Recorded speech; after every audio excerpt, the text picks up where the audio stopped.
예, 국감 마지막 날 질의드리겠습니다. 이 자리에는 3, 40년간을 우리 경제를 지켜보신 부총리와 한은 총재님 그리고 전문가분들이 앉아 계십니다. 우리 경제 정책을 개관하면서 좀 반성해야 될 것들을 반추하고 질문을 드리도록 하겠습니다. 우리는 세 차례 경제 위기가 있었지 않습니까? 70년대 두 번의 오일쇼크, 그리고 97년 말에 IMF 외환위기, 2008의 글로벌 금융위기. 근데 이게 세 가지는 전부 다 외부적 요인으로 외국발 위기였습니다. 그래서 국민들이 전부 다 막아냈습니다. 그런데 지금 우리가 겪고 있는 위기 과정은 내부적인 정책적인 요인의 이야기 때문에 또 의견들이 흩어져 있기 때문에 힘이 모아지지 않고 있는 게 이제 문제라고 봅니다. 우리 경제를 개관해 보면은 62전에 박정희 대통령이 경제개발 5년 계획을 했을 때 우리가 1인당 국민소득이 82불, 북한이 120불이었습니다.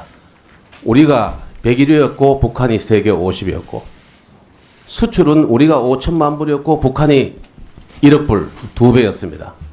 55년이 지난 97년에 한국은행 통계에 따르면은 우리가 3만 불, 북한의 23배, 수출은 300배를 넘는 모습이 되고, 우리가 세계 전체에서 GDP 규모로 11위, 그리고 수출 7위를 이루고 있습니다. 두 차례 석유 파동 한번 봅시다. 유가가 70년대에 배럴당 3불에서 41불까지 올라갑니다. 물가는 3%에서 30% 가까이. 경제 성장은 마이너스로 떨어집니다. 대책을 세울 때 이때 보면은 주류 종탄에서 주탄 종류, 그러니까 이 연탄이 등장하게 됩니다. 그리고 헌법상의 긴급 조치를 발동을 해가지고 세감면, 사치성 품목에 대한 중과세, 건평 50평 이상 주택 신축 금지, 이런 조치들을 취합니다.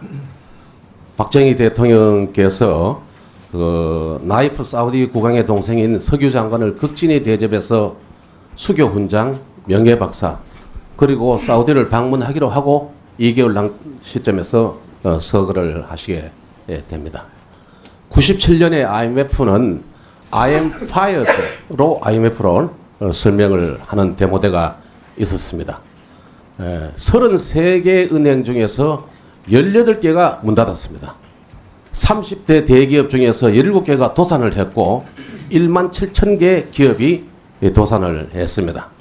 실업률이 2%대에서 9% 가까이 올라갔고, 처음으로 실업자가 100만 명 넘어서 150만 명으로 오게 됩니다. 코스피는 2년 만에 3분의 1 토막이 나게 되고요.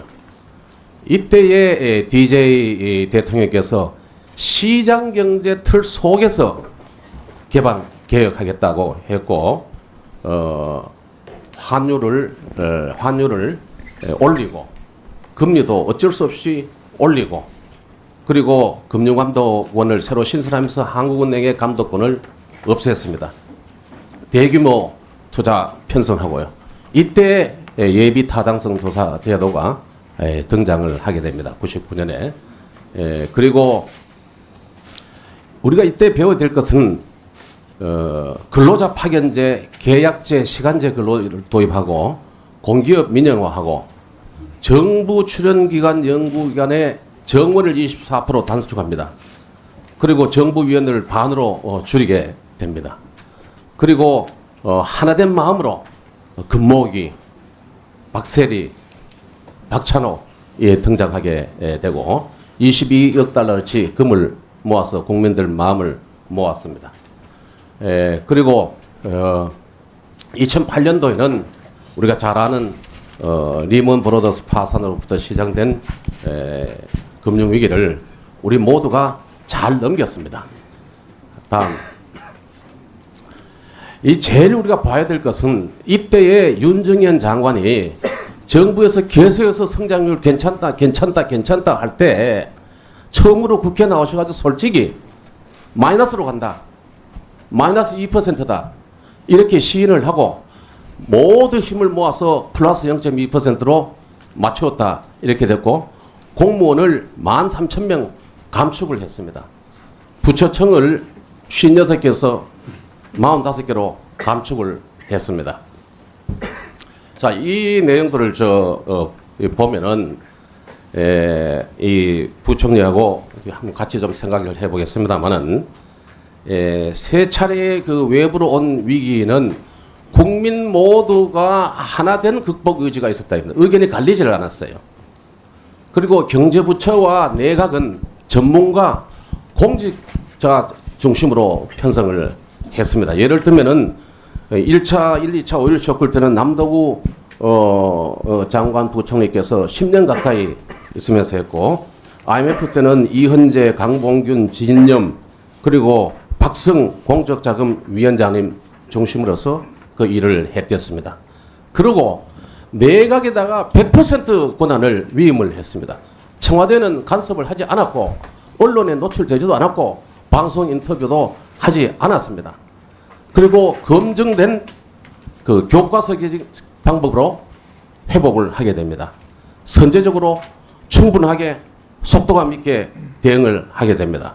부총리님, 소득주도 성장은 방향을 전환해야 되고 혁신주도 성장은 지금 속도를 2~3배를 내야 된다. 여기에 대해서 어떻게 생각합니까? 그 소득주 성장과 그 혁신 성장은 같이 가야 될 두 축이라고 생각을 합니다.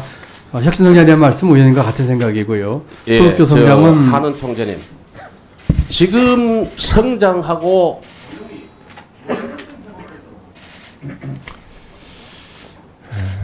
저희들이 지금 일단은 뭐 단기 전망으로 하면 지금의 경기 흐름이 내년에도 그냥 좀 이어지지 않을까 조심스럽게 봅니다만 여러 가지 이제 하방 압력이 있는 게 사실이고 그래서 저희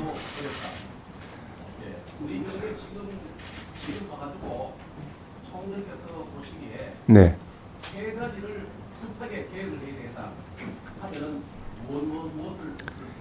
지금 개혁, 예를 들어 구조조정 말씀하신 그 범위에서 한다면은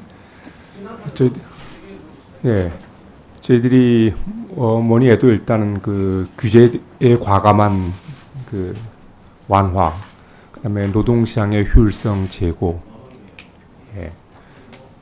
그다음에 그 소위 그 생산성 향상 뭐 이렇게.